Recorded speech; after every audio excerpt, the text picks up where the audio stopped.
warahmatullahi wabarakatuh. Alhamdulillahirabbil alamin. Allahumma shalli ala Muhammad wa ala alihi wa sahbihi ajma'in. Amma ba'd. Hadirin hadirat rahimakumullah. Kita pagi ini akan mengkaji, memahami satu tema yang sangat penting dalam hukum syariat Islam, yaitu kewajiban dan batasan dalam ketaatan kepada ulil amri. Kita tentu sudah sangat faham ayat yang memerintahkan, mewajibkan kita taat pada Allah, taat pada Rasulnya, dan taat kepada ulil amri. Tapi bagaimana penjelasan lengkap tentang kewajiban ini? Selain kewajiban juga batasan, ya, bukan wajib mutlak, tapi ada batasan. Imam Nawawi dalam Riyadhus Shalihin menyusun 6 bab. 6 bab ini semua berkaitan tentang masalah kekuasaan, dari penguasanya, rakyatnya, dan bagaimana cara mengaturnya. Kita bisa ikuti nanti 6 bab yang cukup panjang, jadi kemungkinan tidak bisa dibaca lengkap, tapi kita akan ambil bagian-bagian penting bagaimana syariat Islam mengatur suatu masyarakat, suatu negara. Dan ini menunjukkan syariat Islam bukan hanya bicara ibadah mahdhah, puasa, sholat, haji, tidak. Tapi bagaimana kita hidup mengatur supaya masyarakat menjadi baik, ini betul-betul ada tuntunannya. Kalau para penguasa paham kaidah ini, mereka menerapkan kaidah-kaidah ini, tentu akan terjalin hubungan yang baik antara ulil amri, penguasa, dan masyarakatnya. Kita mulai pembukaannya dengan membaca satu hadis yang sangat terkenal. Nabi bersabda, kullukum ra'in wa kullukum mas'ulun an ra'iyyatih. Setiap kalian adalah pemimpin, dan setiap pemimpin akan ditanya tanggung jawabnya tentang orang-orang yang dipimpinnya. Dimulai dengan al-imam, pemimpin besarnya, sultannya. Dia adalah menggembala, mengatur, ya, ra'in. Ra'in itu mana dasarnya penggembala, ya. Ra'iyyah, rakyatnya diatur bagaimana, bertanggung jawab. Kemudian laki-laki atau suami memimpin keluarganya, istri memimpin di rumah tangganya ketika suaminya bepergian apalagi. Kemudian pembantu rumah tangga tanggung jawab menjaga harta tuannya, jujur apa tidak. Bahkan sampai akhirnya kullukum ra'in. Level apapun kepemimpinan itu masing-masing ada tanggung jawabnya. Ini menunjukkan bahwa Islam sangat teratur, sangat menghargai level-level kepemimpinan tersebut. Masing-masing harus bertanggung jawab. Kemudian hadis berikutnya Nabi bersabda, "Ma min 'abdin yastar'ihillahu ra'iyatahu yamutu yauma yamut wa huwa ghashun li ra'iyatihi illa haramallahu 'alaihil jannah."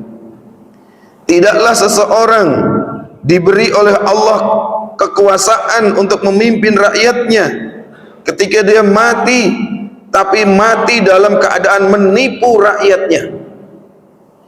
Ada pemimpin yang menipu rakyat, Pak? Ada ya?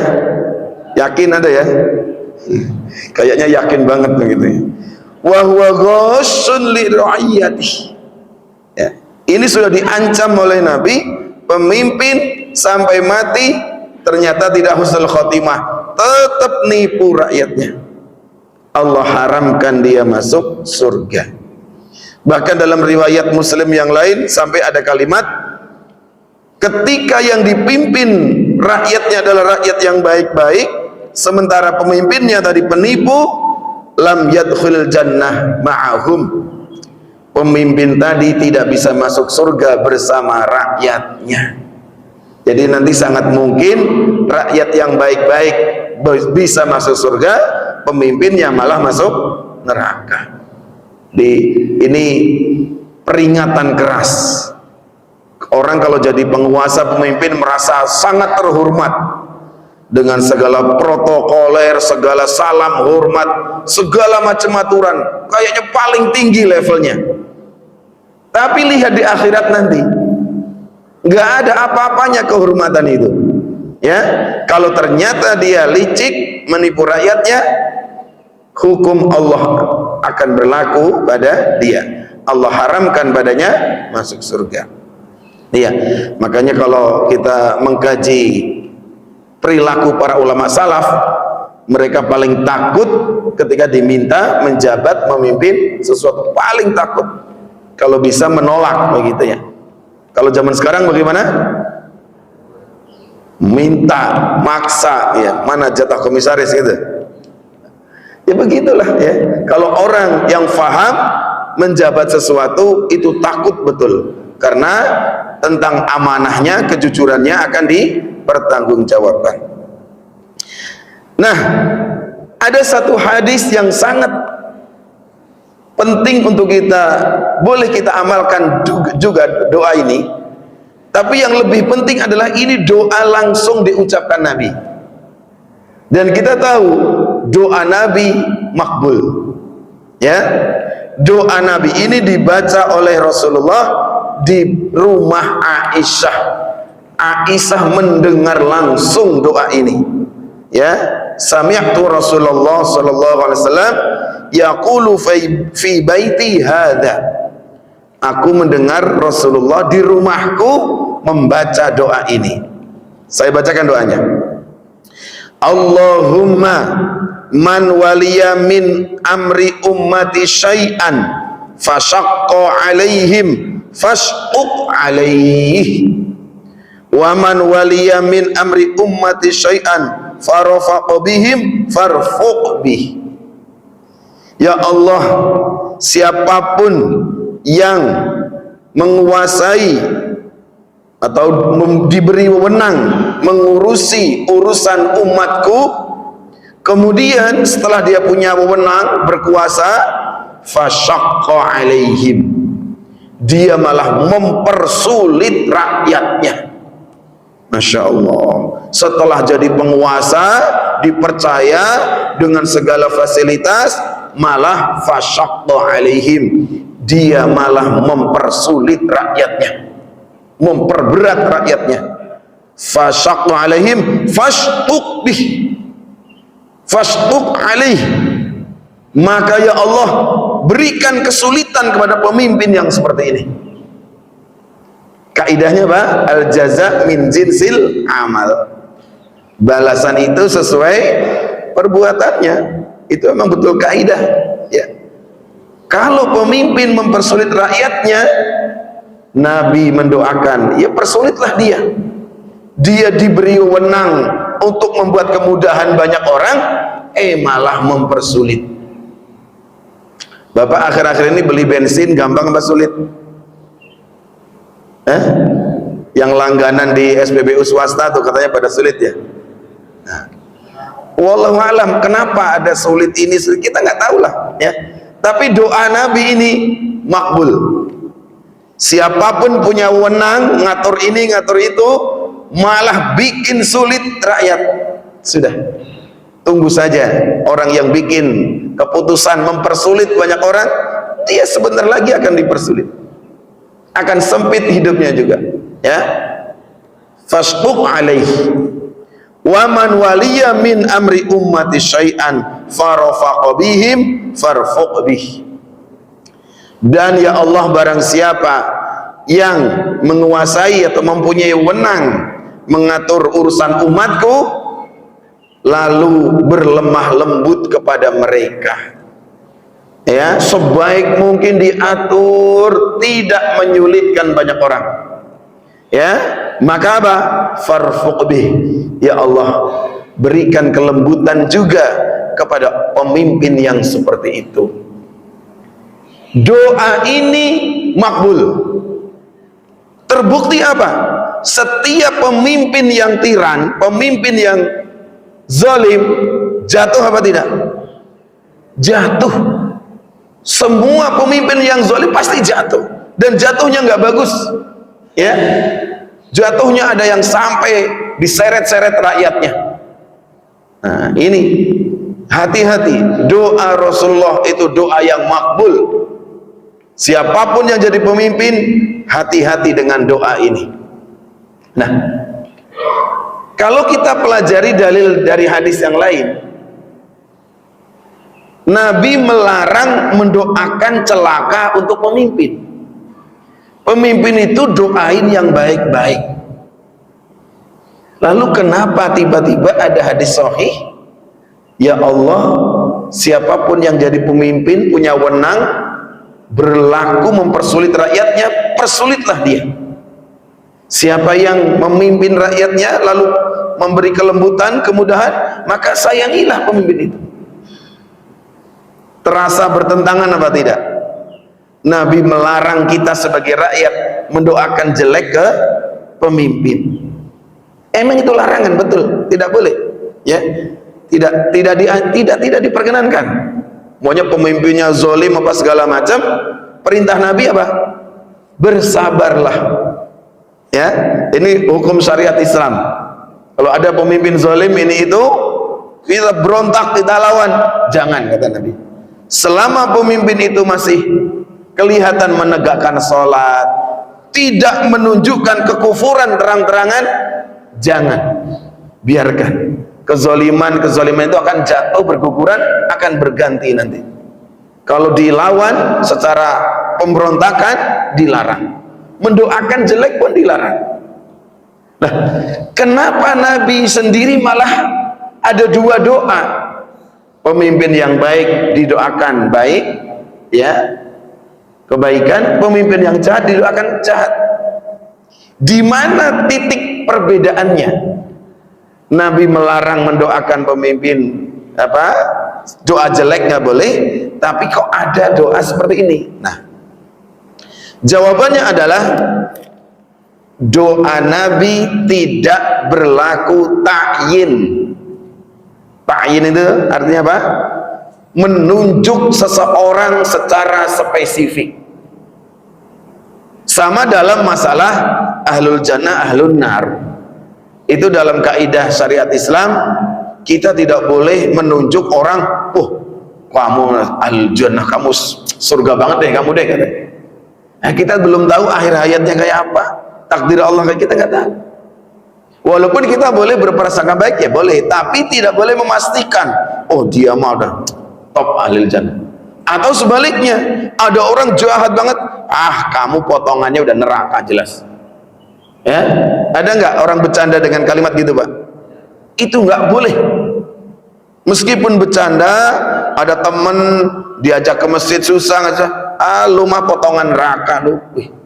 Itu jangan buat main-main kalimat itu. Larangan keras. Memastikan neraka, memastikan surga sangat dilarang.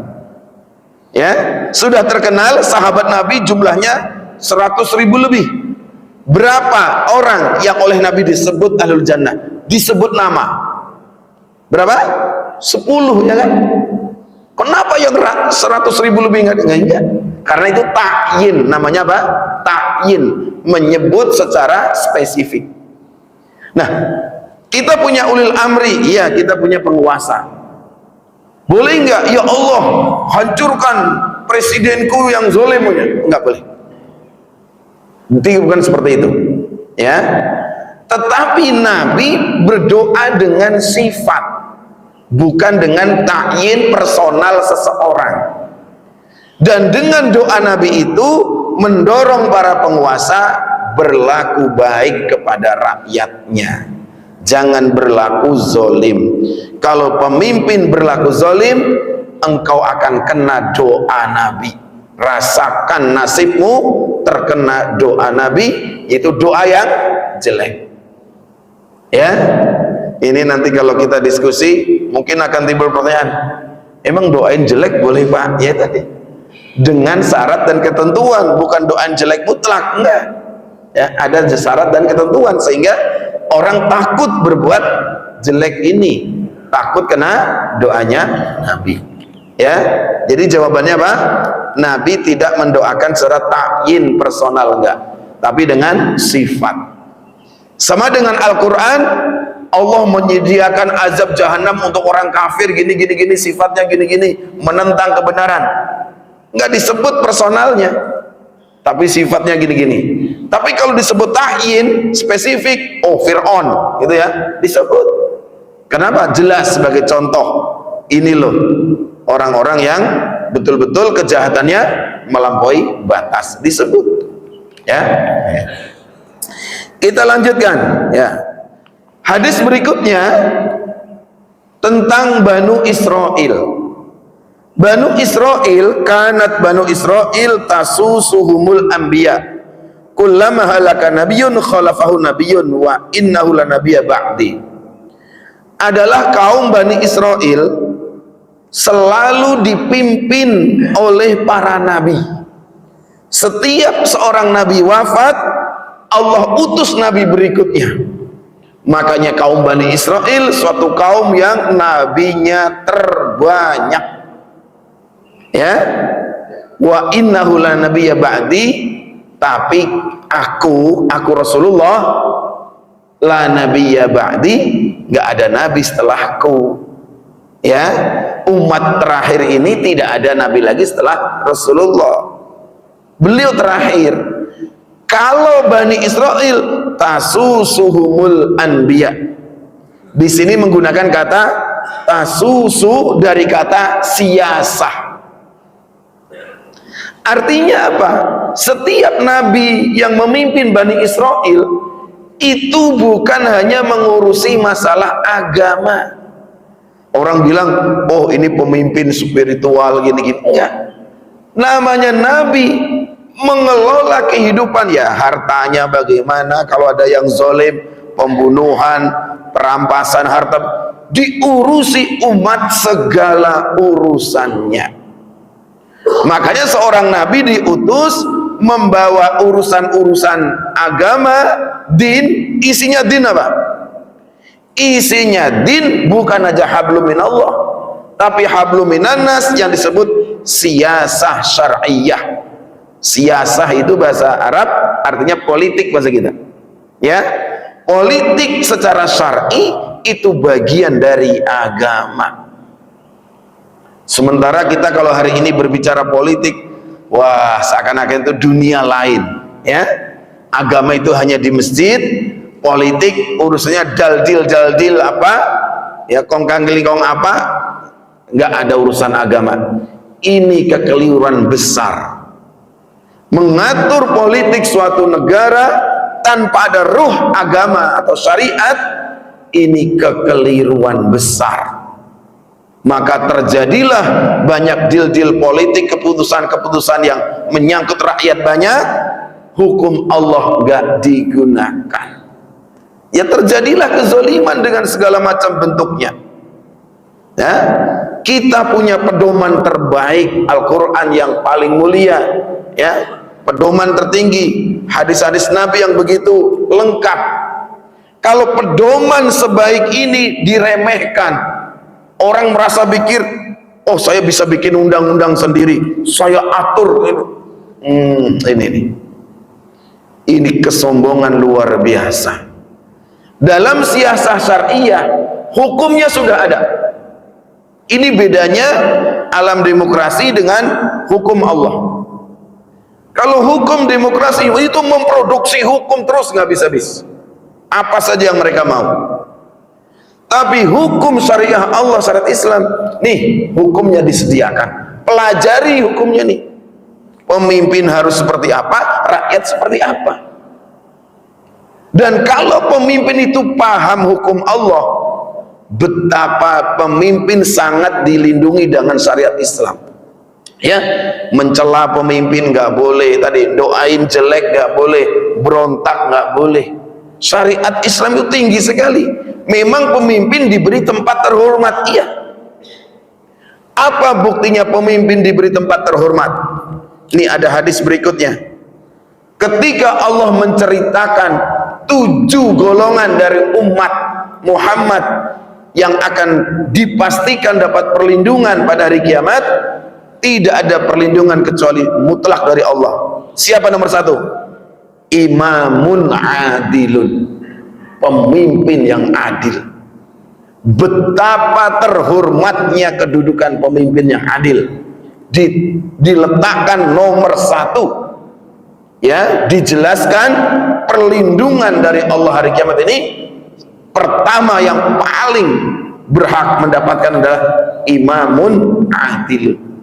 Nah, ini menunjukkan apa? Bahwa pemimpin, penguasa, ulil amri dalam Islam, kedudukannya memang betul-betul dilindungi oleh syariat. Tapi kalau pemimpin nggak paham hukum Allah, wah, pemimpin di demo, di apa ya, ada yang dijarah bahkan rumahnya gitu ya, ada yang apa segala macam. Ya. Jadi masyarakat hidup seperti liar, ya, nggak ngerti bagaimana harus menata kehidupan. Ya. Kalau sampai suatu negara berulang-ulang setiap pemimpin, zolim, rakyat berontak, lawan, gejolak, apa seperti itu kehidupan yang baik? Ya, maka pelajari hukum Allah ini. Siasah syariah itu bagian penting dari din. Ya, politik syar'i bagian penting dari din. Pemimpin harus seperti apa, rakyat harus seperti apa. Ya, nah, setelah itu tidak ada nabi setelahku. Setelah Muhammad tidak ada nabi. Lalu apa yang ada setelah Rasulullah? Wa sayakunu ba'di khulafa fayakthurun. Yang ada setelahku, kata Nabi, adalah khulafa, pengganti-pengganti Rasulullah, disebut khalifah-khalifah yang jumlahnya sangat banyak. Kemudian para sahabat bertanya, ya Rasulullah, fama ta'muruna? Kalau engkau sudah wafat Nabi, lalu datang khalifah silih berganti sangat banyak, apa yang engkau perintahkan pada kami sebagai rakyat ini? Apa sikap kami Nabi? Aufu, Nabi bersabda, aufu bi bai'atil awal fal awal. Penuhi janji kalian atau laksanakan kewajiban kalian sebagai rakyat terhadap pemimpin itu satu persatu. Artinya, ini jadi pemimpin, ikuti. Ini selesai, pemimpin berikutnya. Begitu. Ya, al awal fal awal, ini akan datang bergiliran, bergantian. Tapi ada saatnya pemimpin khalifah-khalifah ini bukan datang bergantian, tapi berebut. Itu terjadi karena kekuasaan itu memang selalu menggiurkan. Kekuasaan selalu menggiurkan. Semua orang pengen berebut kekuasaan, kecuali yang nggak pengen. Ya, Bapak pengen berkuasa? Bapak kalau tiba-tiba ditunjuk jadi menteri, mau Pak? Menteri bidang apa yang cocok nih?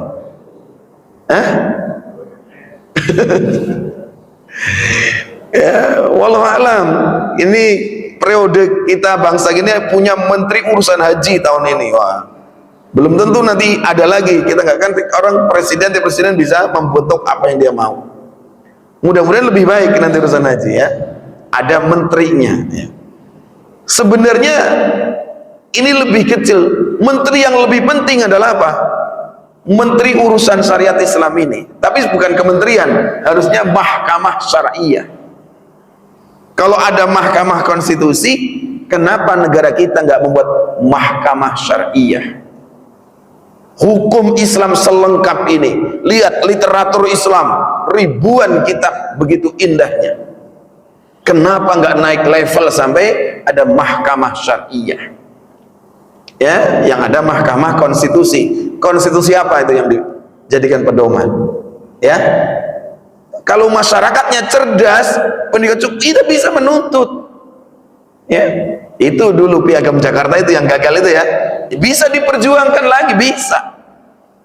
Karena hukum syariat Islam yang lengkap sempurna ini nganggur, rugi sekali. Seakan-akan agama Islam ya hanya diambil tadi, sholatnya, puasanya, zakatnya, hajinya, gitu. Enggak. Ada yang sangat penting dari bagaimana mengatur hubungan umara dan rakyatnya. Ini, nah, kalau ini tidak diperjuangkan, ya sudah, kita hidup dalam cengkeraman hukum, bukan hukum Islam. Ya rasanya nggak enak, pasti nggak enak. Ya, kita lanjutkan. Kemudian kata Nabi, "Tsumma a'tuhum haqqahum." Ketika ada khalifah menjabat, kalian rakyat patuhlah pada pemimpin yang datang itu, patuh. Dan seandainya kalian kekurangan atau pemimpin itu zalim bersabarlah, mohonlah kepada Allah, ya Allah, ya kami punya pemimpin zalim gini-gini, oke. Tapi bersabarlah, jangan kudeta, masalahnya jangan kudeta. Ya, kenapa harus bersabar? Iya, setiap pemimpin yang zalim akan kena hukumannya juga. Ya, akan kena hukumannya. Tetapi untuk stabilnya masyarakat, memang dalam hukum Islam tidak boleh memberontak seperti itu. Ya. Nah, hukum menjadi berkembang karena kita tahu tidak semua pemimpin syar'i. Banyak pemimpin hasil, entah hasil dinasti, entah hasil demokrasi, pemilu dan seterusnya. Ini pembahasan yang sangat luas dalam syariah Islam. Apakah seorang presiden hari ini seperti Khalifah Abu Bakar, itu Masya Allah, diskursus yang sangat menarik.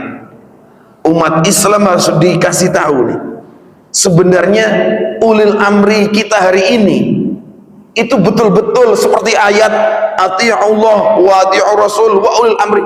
Betulkah taat ulil amri yang sekarang ini? Benar nggak itu? Apa itu belum disebut ulil amri? Ini memacu semangat kita untuk mengkaji ilmu yang luas. Benar nggak ya kalau hasil pemilu itu ulil amri? Sementara ulama banyak, demokrasi itu hukum. Emang hukum Islam enggak? Itu proses pemilihannya aja secara hukum syar'i banyak cacatnya. Bagaimana menghasilkan presiden yang sah secara hukum Islam? Ya kalau institusi negara Islam oke, sah ya. Udah pemilu coblos, disahkan, disumpah, sah. Tapi apakah itu mutlak dalam syariat Islam? Oh iya, itu ulul amri dalam Al-Quran. Nanti dulu ya. Inilah yang terus memicu masyarakat harus dicerdaskan ya, supaya ngerti bahwa hukum Allah itu memang ada kriterianya ya. Tidak semua main-main langsung dianggap mutlak ulil amri ya. Untuk kondisi darurat mungkin nggak mungkin kita bilang presiden, menteri sampai RT RW itu bukan ulil amri dalam Al-Quran, mutlak, bukan. Nggak boleh juga begitu. Masa langsung dianggap beda begitu? Jangan.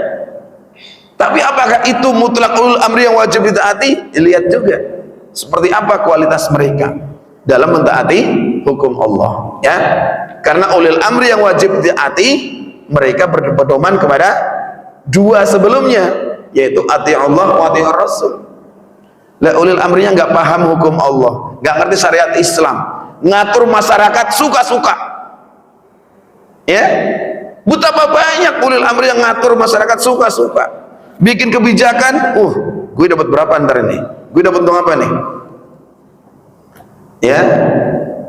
Ini yang membuat kita berpikir keras betapa pentingnya penguasa itu ngerti hukum Allah, komitmen hukum Allah, lalu tidak menyusahkan masyarakat. Seperti apa kita pengen punya pemimpin paham hukum Allah, meskipun sebelum dasar negaranya seperti syariat Islam, oke, tidak jadi dasar negara, tapi pikirannya, cita-citanya ingin lemah lembut pada masyarakat, seperti apa.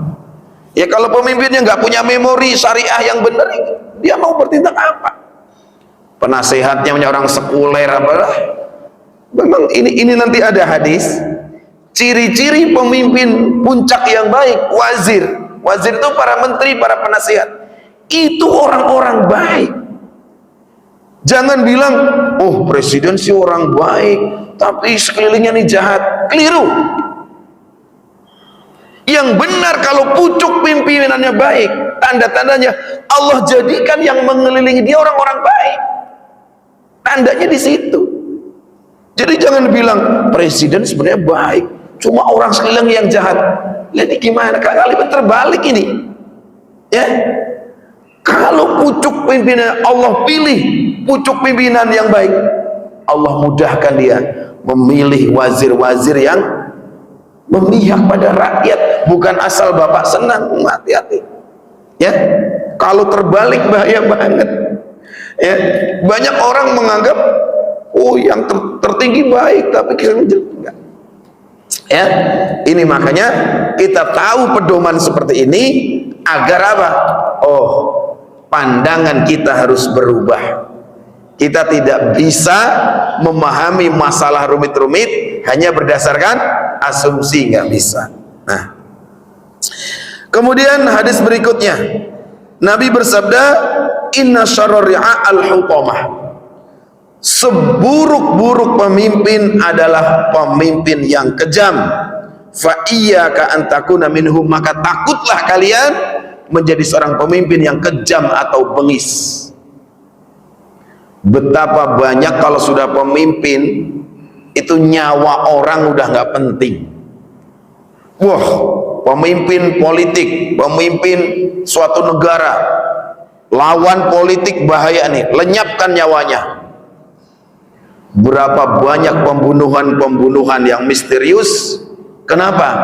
Ada penguasa yang merasa terancam kedudukannya kalau orang ini hidup.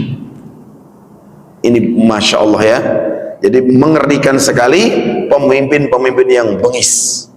Kalau itu di negara yang komunis ya udah maklum pembunuhan itu udah kayak apa. Tapi kalau di negara yang mayoritas muslim, nyawa itu begitu murahnya, Insya Allah ini musibah ya. Jadi jangan sampai menjadi pemimpin yang bengis.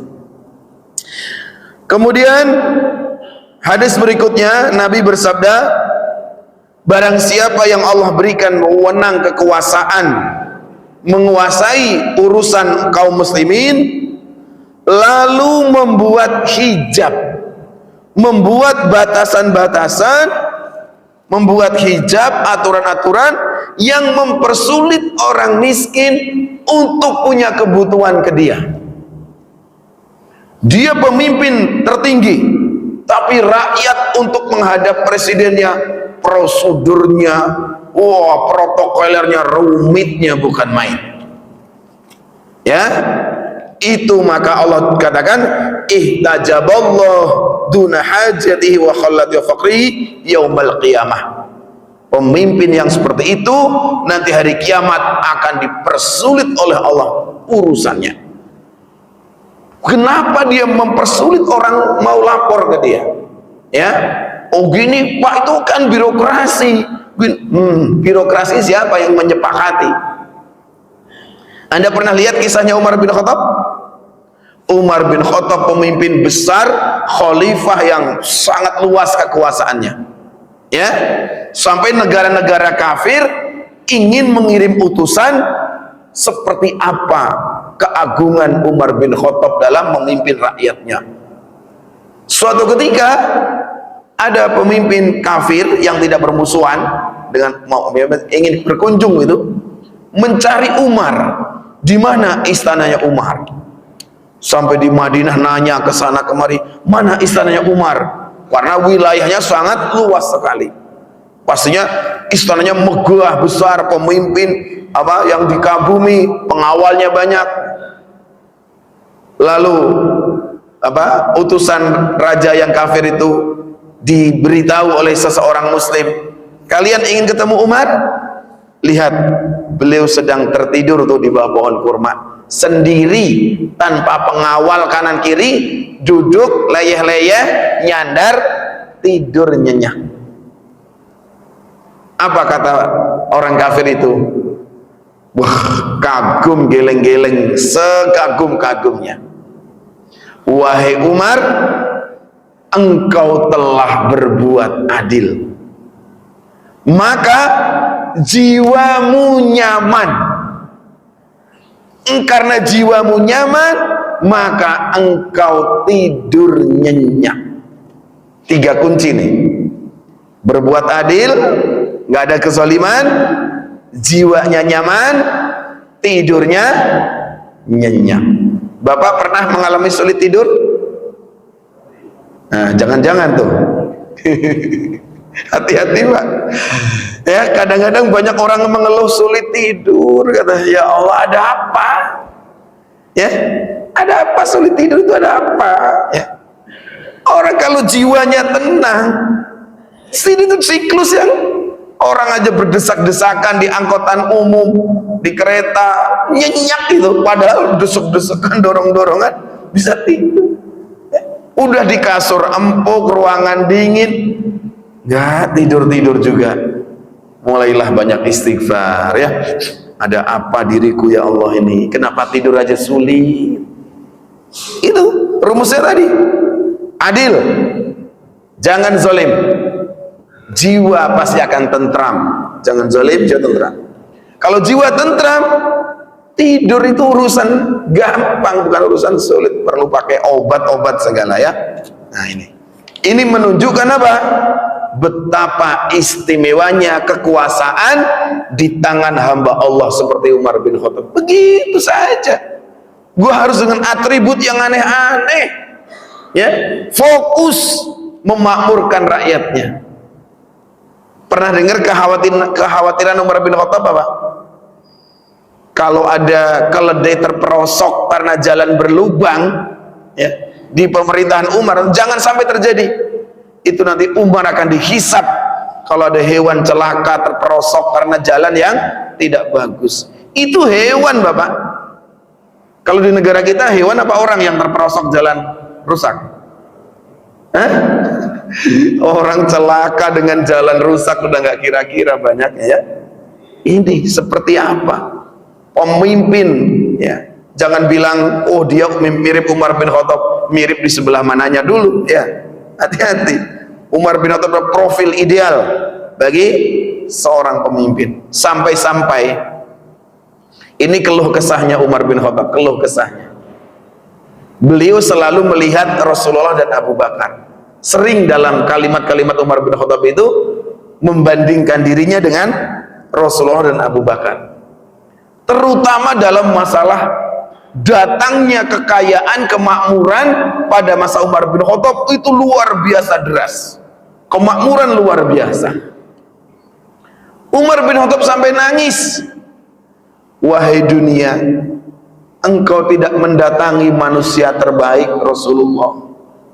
Wahai dunia, engkau tidak mendatangi sahabat terbaikku Abu Bakar. Kenapa engkau mendatangiku? Saking takutnya kemewahan itu akan melalaikan. Ya, dunia tidak mendatangi Rasulullah, tidak mendatangi Abu Bakar. Kenapa engkau mendatangiku? Bayangkan pemimpin seperti itu, Pak. Kekayaan yang datang itu malah sedih, malah nangis. Kalau pemimpin zaman sekarang, wow, keruk sebanyak-banyaknya. Kalau perlu 7 turunan begitu. Nih, kita berhadapan situasi zaman yang memang berbeda. Kita tidak bijaksana kalau main banding-bandingin apa langsung gitu, ya. Tapi kita wajib punya pikiran ideal. Begini loh pemimpin.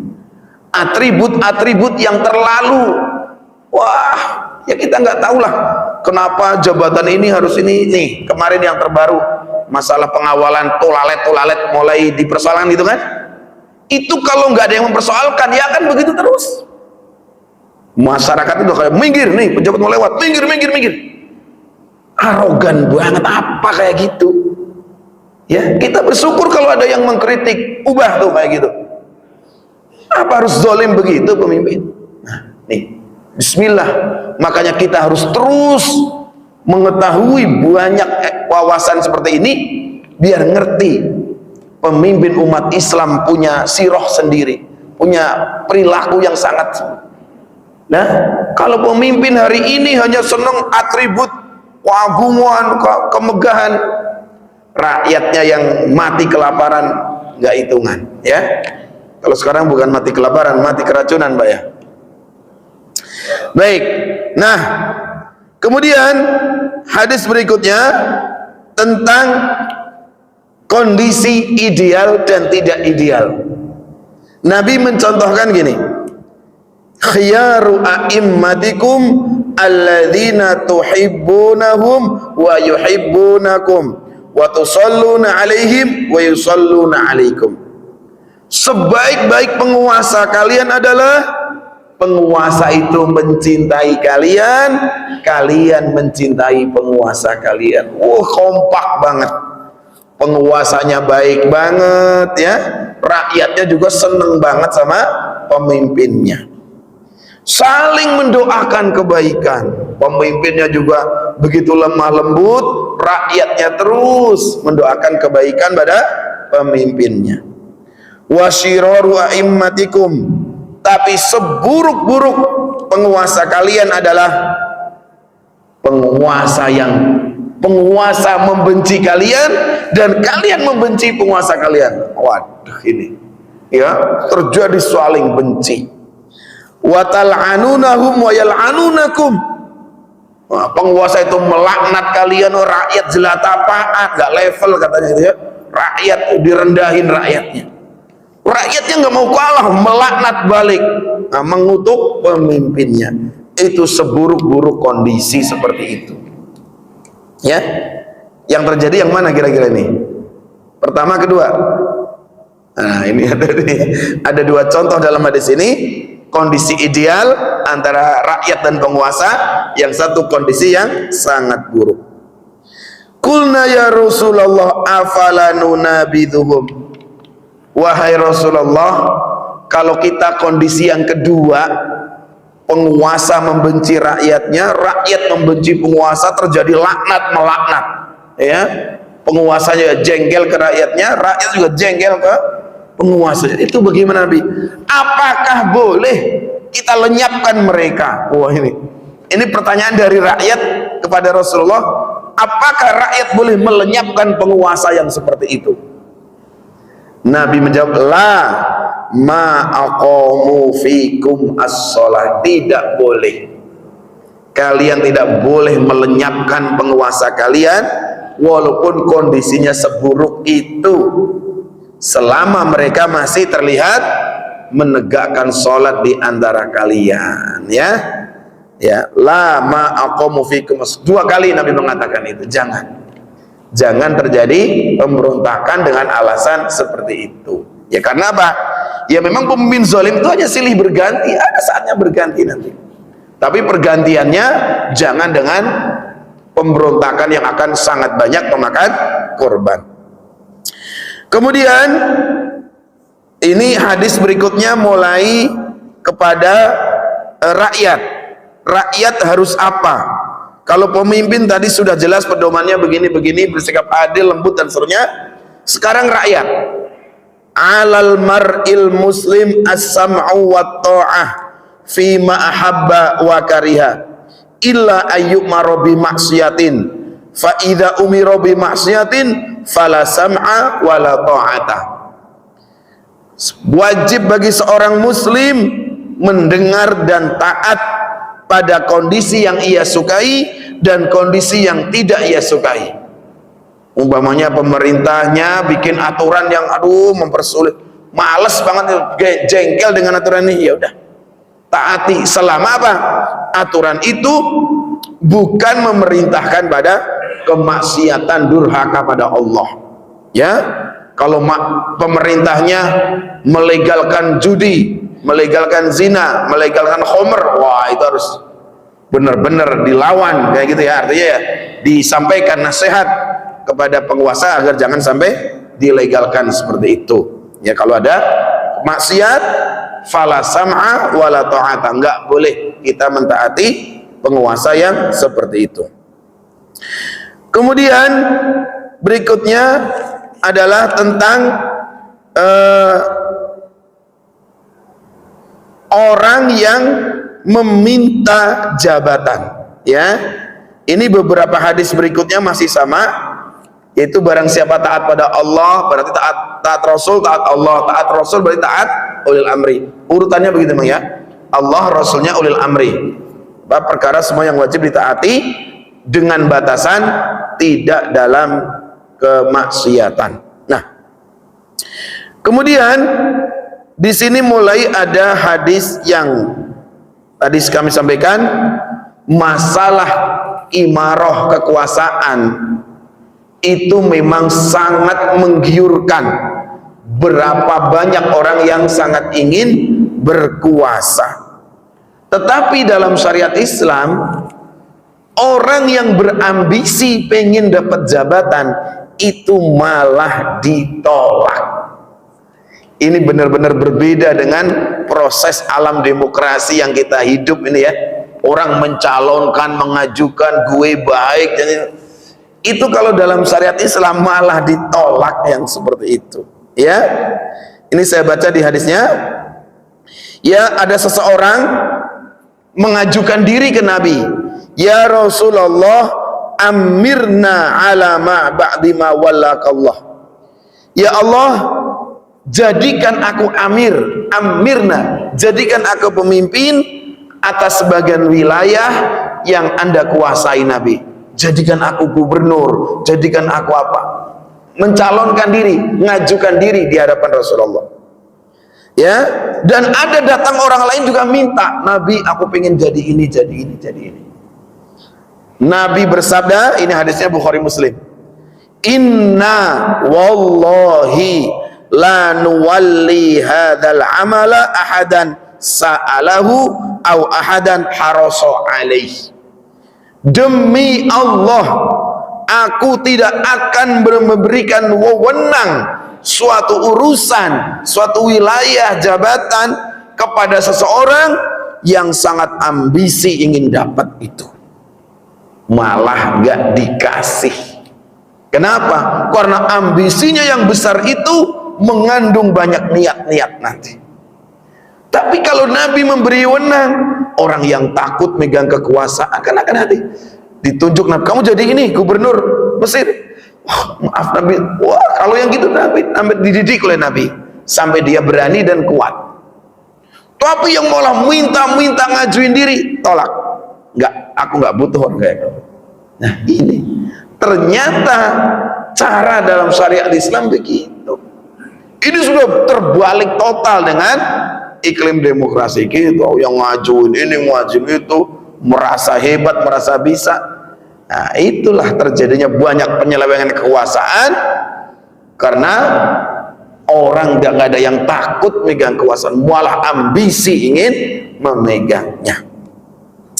Baik ya, ini yang tadi saya akan sampaikan di awal, tanda-tanda Allah menginginkan kebaikan seorang amir. Idza aradallah bil amir khairan ja'ala lahu min wazirihi wazira sidqin. Ketika Allah menghendaki seorang pemimpin puncak, memang profil yang baik, Allah jadikan orang-orang sekelilingnya adalah orang baik. Memang begitu, orang baik kumpulnya dengan orang baik ya. Tidak ada kesepakatan antara domba dan serigala gitu ya. Kita kira kalau domba dan serigala bikin kesepakatan, apa kesepakatannya? Tidak ada ya, tidak ada. Orang serigalanya itu makan dombanya gitu ya. Nah, ini penguasa begitu harusnya.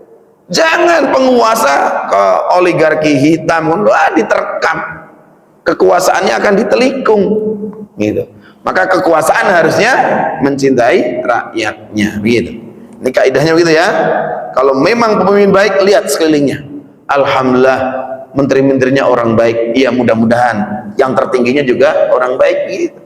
Tapi jangan ngebela pucuknya, kemudian ini yang jelek cuma orang sekelilingnya. Lah kok bisa yang jelek orang sekelilingnya? Lalu yang pucuknya ini gimana? Ya. Ya. Sampai di sini pembahasan kita masuk pada diskusi tentang kewajiban dan batasan taat kepada ulil amri secara singkat seperti ini. Tapi sebenarnya ini adalah tema yang sangat luas karena Imam Nawawi sendiri membuat 6 bab dalam Riyadhus Shalihin ini. Baik, silakan kalau ada yang ingin diskusi.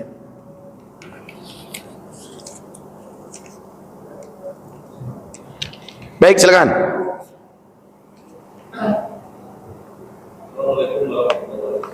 Waalaikumsalam warahmatullahi wabarakatuh.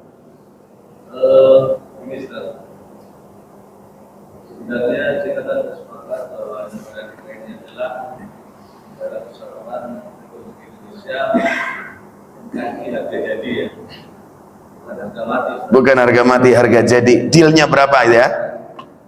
Jadi sebenarnya di negara kita ini sudah ada guidance yang cukup jelas.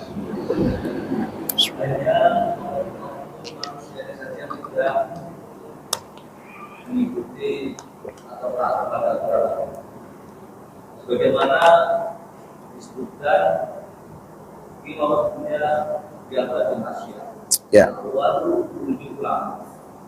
Yang kedua diasli kemar. Ya. Yang ketiga bisa buatnya tadliyah. Ya. Yang keempat berjawab dan pokok. Nah, saja kalau 4 dilaksanakan, apapun programnya Beres.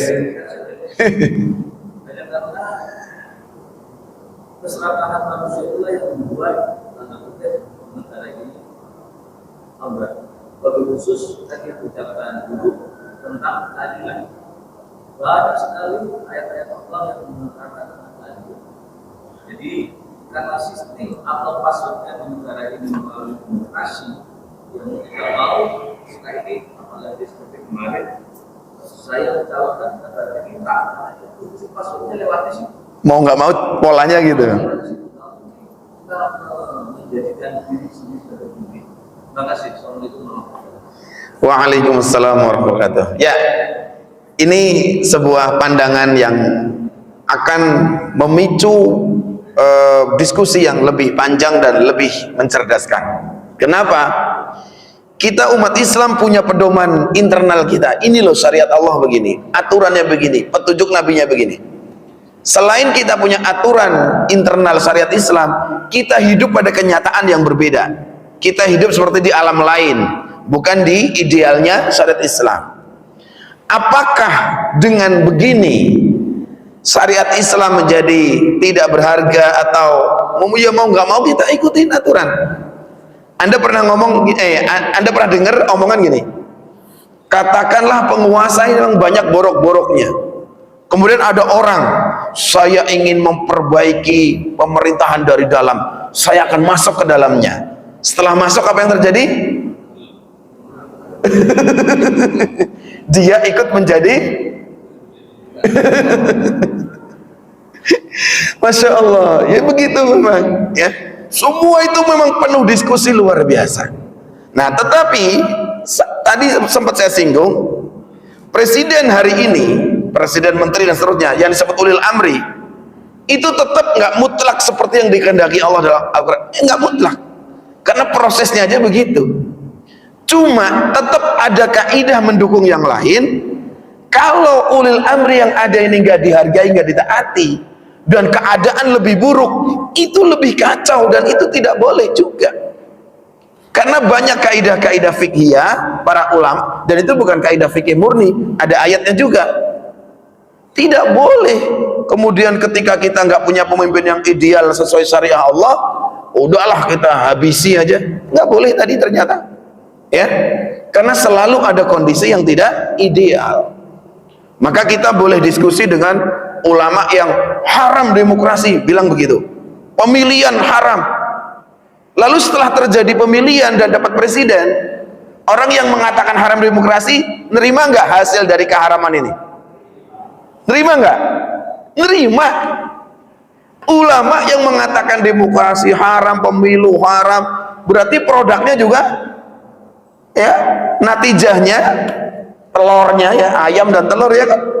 Berarti presiden produk dari sistem yang haram. Diterima nggak sebagai ulil amri yang sah? diterima oleh ulama yang mengharamkan. Bayangkan. Sama dengan peristiwa kudeta, dua orang berambisi, terjadi perang sampai satu terbunuh, yang satu jadi khalifah. Jangan kira khalifah dalam sejarah Islam terjadi kudeta internal, membunuh saudaranya, dia pengen jadi khalifah, itu terjadi.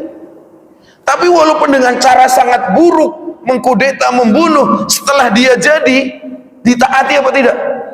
Ditaati. Bayangkan. Ini makanya Masya Allah, tema ini betul-betul sangat menarik untuk dikaji mendalam, dan masyarakat luas harus tahu. Oh, begini isinya syariat Islam seperti ini. Ya, jadi silahkan saja bahwa ada hukum yang sangat ideal, sangat sempurna, tapi kita hidup dalam kenyataan yang seperti ini. Ya, kita nggak menyerah, kita nggak menyerah dengan keadaan. Minimal ya tadi, kalau ada kementerian bisa dibentuk baru, ditambah kementerian haji, kenapa nggak ada mahkamah syariah? Kita bedah hukum Allah, bahkan ya bagaimana dilegalkan harus. Mahkamah syariah ini bukan jadi diskusi di masjid, terus jangan, di kampus jangan, harus sampai ke level negara. Kalau ini nggak jadi referensi negara, emang dipandang sebelah mata terus. Ya, lihat ahli-ahli hukum tata negara, ilmu apa yang dia pakai? Bukan ilmu syariah. Tanya ahli tata negara siapa. Sedikit sekali dia berkiblat pada Quran hadis, sangat sedikit. Ya, jadi seperti inilah kita penting membuka diskusi ilmu yang seperti ini agar membuka mata masyarakat lebih luas betapa indahnya, betapa sempurnanya syariat Islam kalau dipedomani, ditaati. Wallahu a'lam.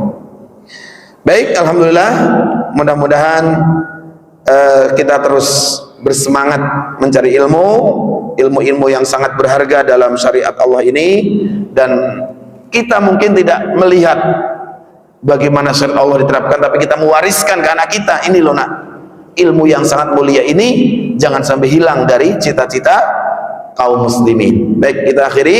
Subhanakallahumma wa bihamdika asyhadu an la ilaha illa anta astaghfiruka wa atubu ilaik.